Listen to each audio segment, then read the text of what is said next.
كبرنا أملاخ يخون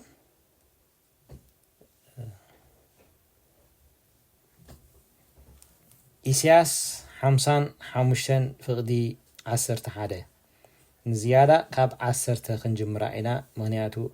لعلي إزولو كاب تشعة خنجم رأينا تلعلي إزولو أقداسي صبق سلا زخونة نتلو من الزار وخاء سلا زبر حالنا مالتي زابر المسجن كمتي سماي كاب مدري لعلزبل مقدتاتي كاب مقدتاتكم حساباتي كاب حساباتكم لعلزبلي فقد عسرته زنامن ورچن كاب سماي كم زورد مو نمدري كيستيو كم زفرن كم زبقلن كاكاي غبرو زرئين زرعي مغبين تقلاب دما كاي هابو ندحريت كم زي ملس اتي كاب افاي زوصق علي كا خمو كخون ايو نتي انا زدليو خسلط ابتا انا زلقو كقنعيو امبر بخنتو ناباي اي كملسن ايو بحاغوس كتوصو بسلام دما كسنيهمو اخرانن كربيتن قدميهم علل كبللكم كلهم اقوام مررون كتاقعلكم ايوم ابكند اشخ صحدي ابكند امعخ اصخبو قلي ازون እግዚአብሔር ስምን ዘይጠፍ ዘልዓለማው ምልክትን ክኸውን እዩ ኢሉ ክዛረብ ከሎ ንሪኦ ማለት እግዚአብሔር መስገን እንታዩት ካብ አፈይ ዝወጽ ቃለይ ካ እንታይ ከብሪ ኮሙ ክኸውን ከመይ ከምቲ ዝናብ ካብ ሰማይ ወይ ድማ ዝናብን ውርጭን ካብ ሰማይ كم زورد مو نمدرد عستيو عتلقيو عقيلو عتركيسو فرخم زهب زغبرو اتي كاب افاي زوصق عليكا كوم ايو فر زهب إلنا نيرنا ስለዚህ ናይ እግዚአብሔር ቃል ክዛር ስልጣን ቃል አምላኽ ምርዳእ ዝብል ሐሳብ ስለንርኢ ዘለና ሎማዓቲ ቃል እግዚአብሔር ህያውን መስለጥን ዝብል ሐሳቢና ሒዝና ክንከይድ ቃል እግዚአብሔር ህያውን መስለጥን እዩ ትማሊ እንታይ ሪኢና ነርና ቃል እግዚአብሔር ናይ እግዚአብሔር ቃል ከም ዝኾነ ናይ ቃል እግዚአብሔር ቃል እግዚአብሔር ካብ አፍ እግዚአብሔር ዝወፀ ቃል ከም ዝኾነ ቃል እግዚአብሔር ቅዱሳት ሰባት በመንፈስ ቅዱስ ተደሪኾም ዝጽሓፍዎ በመንፈስ ቅዱስ ተመሪሖም ዝጽሓፍዎ እንበር ዝተጣበቦ ጥበብ ከም ዘይኮነ ናይ ሰብ ፍልስፍና ናይ ሰብ ሐሳብ ከም ዘይኮነ ትማል እንታይ ጌርና ነርና ሪኢና ነርና ሎማዓንቲ ድማ ናይ እግዚአብሔር ቃል መስለጥ እዩ ናይ እግዚአብሔር ቃል ህያው ኢና ክንሪ ናይ እግዚአብሔር ቃል እንታይ ገብሪ የስልጥ እዩ ነዚ ቃል እዚ ሒዝና ኢና ክንከይድ كمت منفس قدس مرحنا ديفوشن دما እንዳጸለና ኢና ክንከይድ ማለት እግዚአብሔር ሰመስገና ይሁን እስከ ቃልካ አብ ህይወተይ መስለጥ ይልኩም አውጁ ፕሊዝ ቃልካ አብ ህይወተይ መስለጥ ይልኩም አውጁ ቃልካ የስልጥ አብ ህይወተይ ቃልካ የስልጥ እዩ አብ ህይወተይ ራጋን ቶባጋስቴ ለፕራንዳራ ዳባጋሽቲ ባባ ራፓን ቶሳ ሃሌሉያ ቃል እግዚአብሔር እንታይ ገብሪ የስልጥ ይحواتይ عبراوين 12 عبراوين معراف 4 كاب 12 كساب 13 عبراوين معراف 4 كاب 12 كساب 13 زلو حساب ننببو املاح مسجن كمزي بلنا قال املاح هياون مسلط نيمو كاب كلته زعفو سيف زبلحم نفسن منفسن مفلالي أكالاتن أنقعن كسع زفلالي زستم أم محلانن حساب لبن كأ زفرد إيو قال أملاك انتايو هياون مسلتن إيو إلنا نايك زيابر قال كزارب كله حواتي زي نحنا حيزنا زلنا نايك زيابر قال زي مصحف قدس نزق قال زي أبي وتنا كل جزية مسانا كنوها هذا خلنا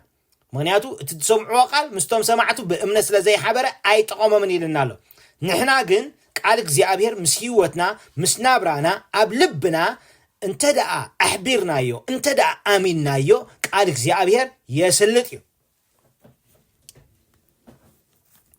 قال እግዚአብሔር هياو يخبلنا خلو هيوت هلو قال እግዚአብሔር يسلط يو لومي كندي سباتينا مسلات ندلي ናይ እግዚአብሔር ቃል مني تزسلطو مني تزيسلطو أصبيوت نغيرنا له منفس مسلات كرخبنا منفس مقنع كرخبنا مغنياتو اتي كاب افاي زوص قال كومو كخوني ابتا انا زيدليو كسلط حواتي قال እግዚአብሔር اب لبخ اخمص كله نعو تزارب بمو نسو كسلط كله خطريخا ارعدك خسبر كله خطريخا لعلي إدام برات لعلي تنبيت ناي قدسات سبات أب هيوتكا كعي خلو أب هيوتكا كسلت كله خطريقا نقراتكا نعالكا خلو خطريقا مغنياتو ካብ ክልተ ዝኣፉ ሰይፊ ይበልሕ ጸልማትን ብርሃንን ክፈል ዝኽእል ሓይሊ ኣለዎ ኣሕዋተይ ብርሃንን ጸልማትን ክፈል ዝኽእል ሓይሊ ኣለዎ ኣይፈላለን ዝበለ ነገር ብቃል ኣምላኽ ክፈላለ ከሎ ክትሪኦ ኢኻ ቃልካ ኣብ ህይወተይ መስለጥ ይበሎ ቃልካ ንዓይ እንታይ ይገብረለይ የስልጠለዩ ንኢያሱ ዝበሎ ንተዓዘብ መጽሐፍ ኢያሱ ኸይድና እንተ አንቢብና ምዕራፍ 1 ኢያሱ ምዕራፍ 1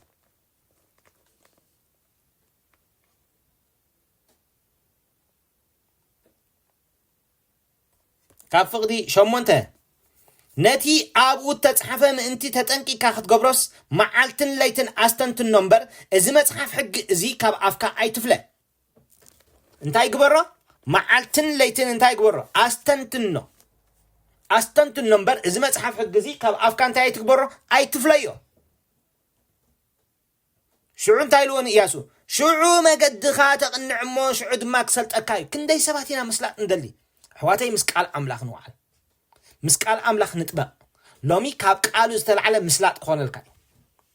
ምክንያቱ ስልጣን ቃሉ እንታይ ምግባር ምርዳእ ኢና ንብ ዘለና ናይ ቃሉ ስልጣን ተዳእ ተረዲእካ እቲ ቃል ኮይዱ የስልጥ እዩ እግዚአብሔር ንሰማይን ምድርን ክፈጥር ከሎ ብቃሉ ገይሩ ይፈጥርዎ ሰማይን ምድርን ብቃሉ ይጸኒዕ ዘሎ ኣሕዋተይ እግዚአብሔር ይኹን ክብል ከሎ ብቃሉ ገይሩ ከም ዝኸውን ገይርዎ ብቃሉ ገይሩ ይኹን ኢሉ ተፈጢሩ ኮይኑ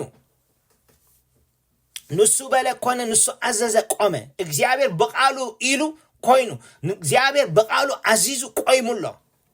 አኽራንን ኮረቢትን ማያት ባህሪ ኣሕዋተይ ዶባቶም ሓልዮም መስርዖም ሓልዮም ፀሓይ ራእዋ ሓንቲ ሰከንድ ኣይትጋገንያ ካብታ ክትበርቀላ ዝግባ ክሳዕታት ዓርበላ በታ ዝተመደበትላ መስመር እያ ትኸይ ዘላ ዋይ the word of God ኢያሱ ድማ 31 ነገስታት ክስዕር ምስጢሩ እንታይ እንድሕር ኢልና ሽዑ ነቲ ሕጊ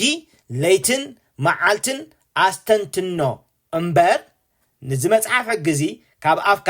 ኣይትፍለ ኦኬ ቀፂሉ ሽዑ እንታይ ኣልዎ መገድኻ ተቕንዕ ብሽም ኢየሱስ ሎማዓቲ ካብ ቃሉ ዝተልዓለ መንገድኻ ምቕናዕ ይኹን ካብ ቃሉ ዝተልዓለ ቃልካ ምሳይ ስለ ዘሎ በልዎ ቃልካ ምሳይ ስለ ዘሎ መንገደይ ክቐንዕ ኣብ ዝኸዶ ኩሉ ምስላጥ ክገብረለ እዩ ሽዑ ድማ እንታይ ገብረካ ክሰልጠካ እዩ ክንደይ ሰቢኻ ክሰልጠካ ትደሊ ኣሕዋተይ ካብ ናይ ሰባት ትንቢት ንላዕሊ ቃል እግዚአብሔር ሓይሊ ኣለዎ ኣዝዩ ዝጸንዐ ቃል ትንቢት ኣለና ምድሪ ክሳዕ ዝወግሕ ኣብ ልብኹም ድማ ክኸብ ጽባሕ ክሳዕ ዝበርህ እንተ ኣስተባሃልኩም ልሲ ጽቡቕ ትገብሩ ኣለኹም ቃል እግዚአብሔር ኣብ ልብኻ ክሳዕ ዝበርህ ኣብ ልብኻ ክሳዕ ዝደምቕ ኣብ መንፈስካ ክሳዕ ዝኣቱ ሃሌሉያ ሽዑ መገድኻ ተቕንዕሞ ሃሌሉያ ሽዑ ድማ ክሰልጠካ እዩ መገድኻ ምሰቕናዕካ በቃል እግዚአብሔር መሰረት መገድኻ ምሰቕናዕካ በቃል እግዚአብሔር መሰረት መንገድኻ ምሰስተኻኸልካ ትገብሮ ኩሉ ይሰልጠካ ብሽም ኢየሱስ ምስላጥ ይርከብኩም ሎማዓልቲ ቃሉ የስልጠልኩም ሎማዓልቲ ቃሉ የስልጠልኩም ሎማዓልቲ ካብ ቃሉ ዝተልዓለ ምስላጥ ይኹን ኣሕዋተይ ካብ ቃሉ ዝተልዓለ ኣኽራንን ኮረቢትን ክፈርሱ ከለዉ ክትሪእዎም ኢኹም ካብ ቃሉ ዝተልዓለ ብቁጣዑ እግዚአብሔር ኣኽራናትን ኮረቢትን ክገማጥሎም ከሎ ክትሪእዎ ኢኹም ሓንትስ ምስቲ ቃል ጥበቕ ሓንትስ ስልጣን ናይቲ ቃል ተረዳእ ሓንትስ እቲ ቃል ሓይሊ ከም ዘለዎ ፍለጥ እቲ ቃል ካብ ክልተ ዝኣፉ ሰይፊ ይበልሕ እዩ ካብ ክልተ ዝኣፉ ሰይፊ ይበልሕ እዩ ህያዊ መስለጥ እዩ ይሰርሕ እዩ ንጳውሎስ ዝሰርሓሉ ቃል ሎሚ እውን ንዓይ ይሰርሓለ እዩ ንጴጥሮስ ዝሰርሓሉ ቃል ሎሚ እውን ንዓይ ይሰርሓለ እዩ ንሃዋርያት ዝሰርሐ ቃል ሎሚ እውን ንዓይ ይሰርሓለ እዩ ስለምንታይ መንፈስ እግዚአብሔር አምላኽ ኣብ ልዕለ እዩ እግዚአብሔር ቀቢእኒ ኢሉ ናይ እግዚአብሔር ቃል መንፈሱ ኣብ ውሽጠይ ኣሎ መንፈሱ ኣባይ ኣሎ ደስልጥ መንፈስ ምክንያቱ እቲ ካብ ኣፉ ዝወፅእ ቃል ሃሌሉያ ከም በሊሕ ሰይፊ ካብ ኣፍካ ከም በሊሕ ሰይፊ ኮይኑ ክወፅእ ከሎ ራባንታራዳ ባጋሽቲ ባባ ራንቶ ባጋሽቲ ባባ ኢሳያስ ከም ኢልዎ ኣብ 49 ንኣፈይ እንታይ ገበርካዮ በሊሕ ከም በሊሕ ሰይፊ ገበርካዮ ኢልዎ هاليلويا نعافي كم بلح سيف قبره أبصلال إيدو خاء حبأني سياسة 4 كلته سحول فلات أقبلني أبقول دباون كولني أتاسرائيل أنا زخبرو لبارين سخايخا قابلني أنا قنايلو بخونتو تعاركو نزيت أكم بخومو حيلي وداكو قناخة فرديا بكزيابير عسبيكا أب أملاخي إيوبالكو مبارسي إتي أنا باري أو خول نياكو أبنابو خمالسو نسرائيل ونايبو إكبو إلو كاب محتن جميرز دقوان إن إكزيابير يبلالو أنس أب عين إكزيابير كبر إيه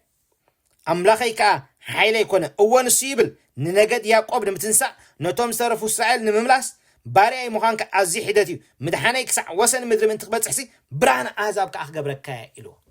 برهان أعزاب كقبرك قال كان إجري مبرهتي نمنجد دي برهاني نأعزاب نمبره قال زيابير أبي وتك برهان كوين خوتي قال زيابير كسلت كل خطريخة أب لب سبات عاتيخ وق كل خطريخة أب لب صلاة نجوس فلات عنايتي نجوس أب لب صلاة تنتهي قبر يعتيبل نايك زيابير قال كاب كنافر كامسوات أب لب أجاننتي أب لبي كفوات منافسي عاتيو ما أسرتتاتهم كبتس كل خطريخة ما أسرتتات كبتس كل خطريخة كاب تقبستل على عرعد تسبره بلح سيفي قبره اتقال كاب أفكا خوت خلا بلح سيفي قبره كتزارة وخلها كيدي يسلت كتزارة وخلها كيدي عي حواتي مزمور داويت معراف حدا انت دا أنبيبنا مزمور داويت معراف حدا داويت كأزقر من نقر صحيف لنا له بمخري رسيعان زي مالالس أما قد حاتان كا زي قوم أما منبر ملاقت سدما زي كمت بحقك زيابير دا أزفسح بقالك زيابير دا أزحقوس بقالك زيابير دا أزفسح قالك زيابير كسمع كله باه زبلو قالك زيابير كنبب كله باه زبلو مسك قالو كوعل كله باه زبلو سب شو عنتايلو ناتي حقون ليتن معالتن زمرام رسبسي نسو كم تافري أبب بقزيات تبق أصلاخا زي رقف أوسن وحزماي تتغلت يخون زيقابرو كلوني سلطو عناني حدا قرب أبي يزلو حواتي عناني حدا قرب أب قصري يزلو حدا قرب تعيدي أي تعيني كتفلتو أبي يزلو أب قصري يزلو أماني دما تعيدي أي تعيني كتفلتو أب كنافرو يزلو كاب كنافرو نبرخت زخون قال يوصدو كاب كنافرو قال زيابير يوجدو كاب كنافرو نايك زيابير قال كوصو كله يسلدو اندحر دا زي سرحلو خوينوك تا قرب باتو قوصلا خم تفلت نفسو وكف ابزي ازلنا سبات دما باتو قوصلينا نفلت باتو قوصل باتخاب افنا زوص طعم قال باتكاب افنا زوص قال اف كام ملعت لبي تزارب يلولو صبوق فري فري اتو ام يلودلو سبي صبوق فري فري كفو ام دما كفو يفري سلازي عينة أمينا نسخة ناي كريستوس يسوس أميها كم جنفر أبتقون دوين زيت أبا كاسبيها سلازي اتفرا كله أبا يزوتس نحرنا لنا أبتج أنفر يزوتس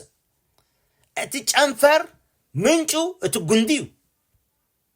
اتج أنفر بزحفر كفري كابتقون ديو زقبل اتقون دي كريستوسي اتج أنفر نحرنا سلازي عياج أنا فر سلازو خلنا دما صبغ فرا خنفري قبعنا صبغ فرا انت دعا نفرو خينا بب قزي سلازو بدل الزقال زي ها زي قابرو كلون يسلطو عطا خسلت أني بلو معتي زي قابرو خسلت أني بلو معتي زي سرحو خسلت أني بلو لو معتي كوتس خلوكم سلات خوانا ليو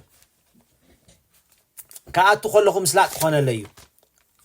أم مئتاوين أم موسعين قالك زيابير هياو سلازو خوانا نجاراتي كساخ عليو أجواجي باللي ينديلوا نجاراتي كجواجبي نجاراتي كسالتيو نجاراتي هاللويا روستا باغان تيري بابا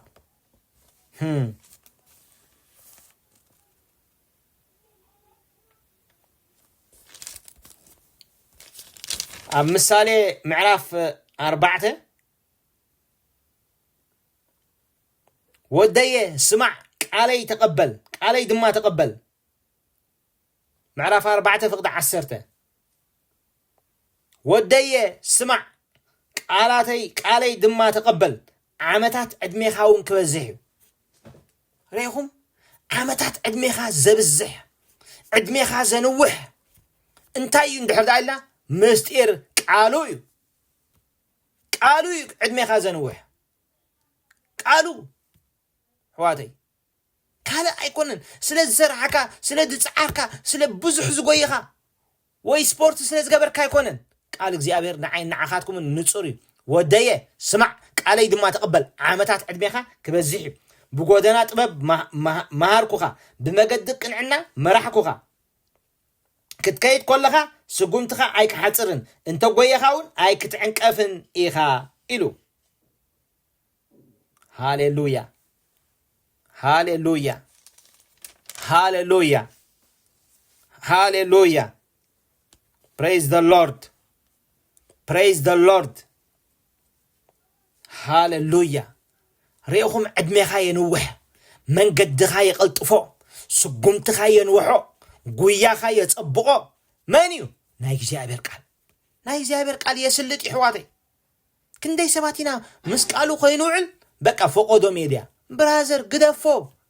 قدف تملس انا لو مليتي بزح كنغركم ما قد بابور كستخاخل يري ايو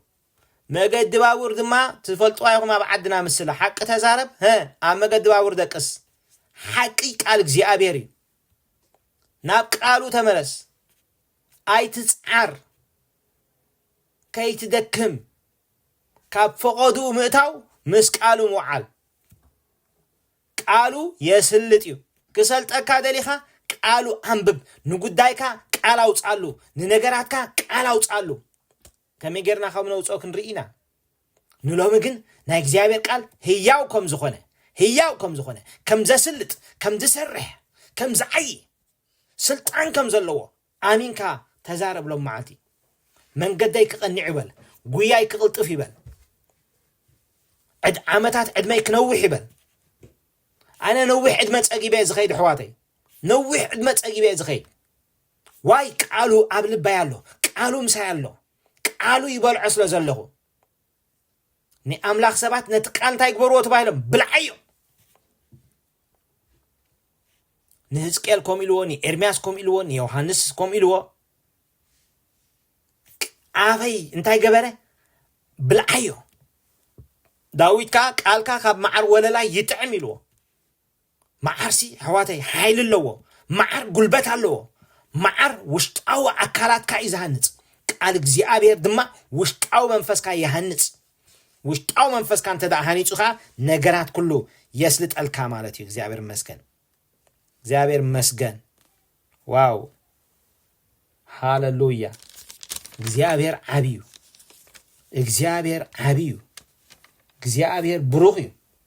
እግዚአብሔር ብሩኽ እዩ ሃሌሉያ መንገድኻ ንእግዚአብሔር ኣማዕቁቦ መንገድኻ እንታይ ግበር ንእግዚአብሔር ኣማዕቁቦ ብምንታይ ጌርካ መንሽዑ መንገድኻ ተቕንዕሞ ኢልዎ ንኢያሱ መንገድኻ ንእግዚአብሔር እንታይ ግበሮ ኣማዕቁቦ እትገብሮ ኩሉኻ እንታይ ክገብረካ እዩ ክሰልጠካ እዩ መዝሙር ዳዊት ምዕራፍ 37 ፍቅዲ 5 መገድኻ ንእግዚአብሔር ኣማዕቁቦ አቡ ተወከል ንሱን ከስልጠልካ እዩ ንሱ ንጽድቅኻ ከም ብርሃን ንፍርድኻውን ከም ቀትሪ ከውጾ እዩ ኢልዎ ረይኹም አቡ ተወከል ንሱ ድማ እንታይ ክገብረልካ ከስልጠልካ እዩ ሎሚ ናይ ቃሉ ምስላጥ ቀቅድሜና ክወጽእ እዩ ሎም መዓልቲ ናይ ቃሉ ምስላጥ ቀቅድሜና ክወጽእ እዩ ጽድቅኻ ከም ብርሃን ፍርድኻ ከም ቀትሪ ከውጾ እዩ እግዚአብሔር እሙን እዩ ፍርድኻ ሃሌሉያ ከም ቀትሪ ጽድቅኻ ድማ ከም ብርሃን ከውጾ እዩ እግዚአብሔር ጉዳይካ ኣብ ቅድሚ እግዚአብሔር ብቃሉ ጥራሕ ተዛረብ ኣነ ውሉድ ኣምላኽ ስለ ዝኾንኩ ዓጋት ዘበለ ተኣለ በልዎ ካብ ፋይላት ተለዓል በልዎ ተለዓል ሰገን ተለዓል በልዮ ፋይል ቀልጥፍ ተገንጸል በልዮ ቀልጥፍ በልዮ ቀልጥፍ ተገንጸል በልዮ ቀልጥፍ በልዮ ፋይል ቀልጥፍ በልዮ ቀልጥፍ ጉዳይ ቀልጥፍ በልዎ በቃ ኣይተዳናጎየኒ ያልናለው ምሸት ነገራቴ ኣይተዳናጉዮ ወሎ ኣይተዳናጉዮ ጥዕና ኣይተዳናጉዮ ኩነታቴ ኣይተዳናጉዮ እሕልፈን ጥራሕ ብሎ yes ሃሌሉያ ሃሌሉያ ስለዚህ ናይ እግዚአብሔር ቃል እንታይ ኢልና ኣለና ሎ መዓልቲ መስለጢ እዩ ኢልና ኣለና እስከ ንጸሊ ሁላትና ቃልካ መስለጢ አቦ በልዋ ቃልካ መስለጢ እዩ ሮጅ ዳባን ቶሬድ ኤሌቤክራ ሲዲ ባባ ራንቶ ባጋስቴ ፕሌክሬንዶ ቦጎሽቲ ባባ ሎ መዓልቲ ናይ እግዚአብሔር መላእክት ቅድሜኻ ክወፅዮም ቃሉ ዘስልጡ ሪባን ቶሬድ ቦክላ ሲዲ ባባ ራንታ ባጋስቴ ፕሌክሬ ሲዲ ባባ ቃሉ ዘስልጡ መላእክት ቅድሜኻ ክወፅዮም ቃሉ ዘስልጥ ወብላ ቅድሜኻ ክወፅዩ ቃሉ ዝሰርሕ ቃሉ ዘዓይ ቅድሜኻ ክወፅዩ ንቃሉ ዝተገህ ኣምላኽ እዩ ኤርምያስ እንታይ ትርኢ ኣለኻ ሎም መዓልቲ እንታይ ትርኢ ኣለኻ እንታይ ትርኢ ኣለኻ ጨንፈር ኦም ለውዝ ርኢ ኣለኹ ጽቡቕ ርኢኻ ኣነ ድማ ኢልዎ ንቃለይ እንታይ ገብረለ ክተግሃሉ ከም ዝፍጸም ከዓ ክገብሮ ሎም መዓልቲ ዝፍጸም ቃል ኣሎ ሎም መዓልቲ ቃል ኣምላኽ ዝመጸሉ ሰብ ኣሎ ሮሽ ታባባ ራን ታባጋሴ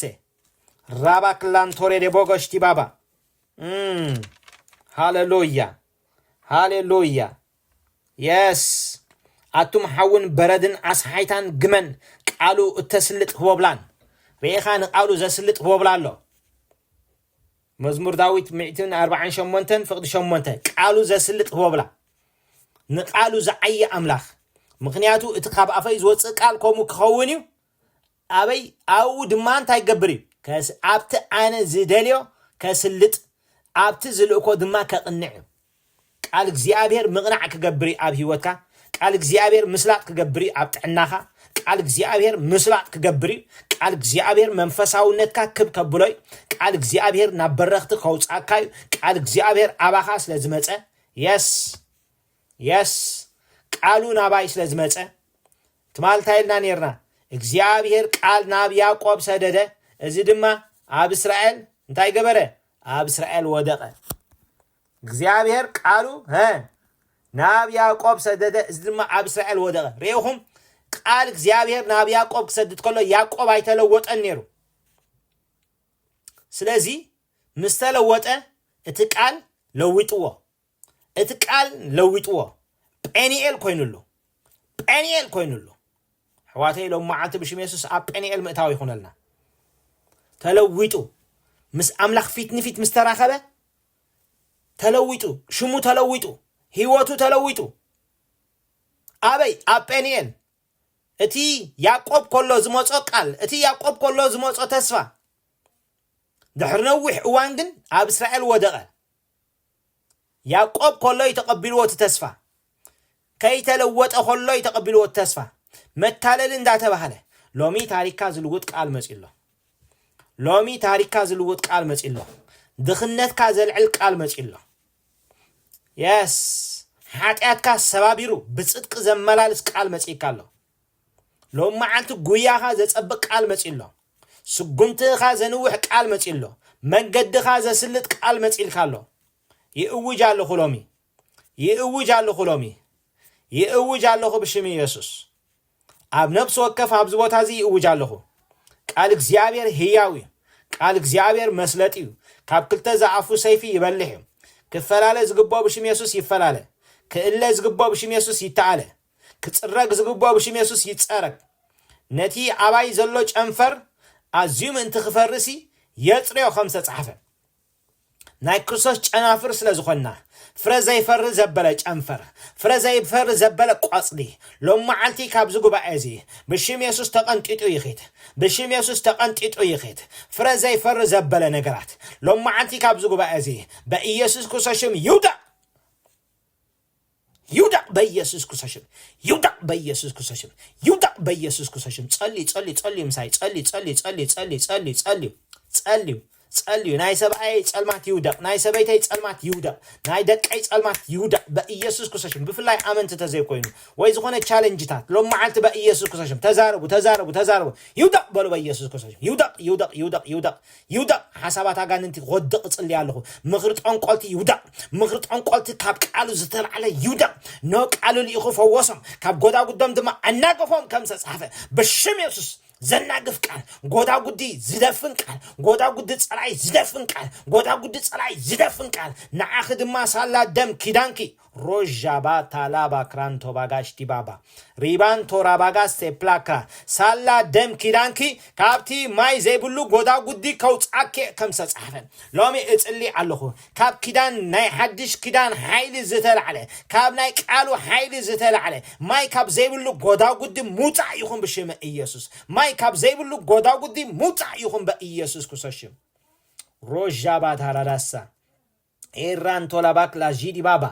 Lakra boga chia baklanto redebosta praka didi baba. Ranta bagaste prekren tobo goshti baba. Yes, my zebulu goda gudi. Lo ma'anti kab hiwotkum yiddafan. Rab hazebulu megadditat. Rab hazebulu gu'zo. Rab hazebulu negerat. Lo ma'anti bishim yesus. Hansa nahawaran. Kidifan tsili allahu. Ba yesus kusashim. Kolalit lo ma'anti yit'a. Sambuat yit'a. Kolalit yit'a. Kolalit yit'a. Bishim yesus kolalit yit'a. Yes. ናይ ማዓናት ሕማማት ሎም ማዓልቲ ይጥዓይ ብላ ኣለኹ ሕሩይ ክስታይ ካፈተለይ ባ ማይክሮፎን ካፈተለይ ጃን ታራ ዳባጋስቲ ባባ ሌክራ ዚዲ ባባ ራባ ክላን ቶሬ ደቦ ጋሺ ባባ ራስ ታባጋን ቶራባ ክላ ዚዲ ባባ ንጸልይ ሕጂ ንጸልይ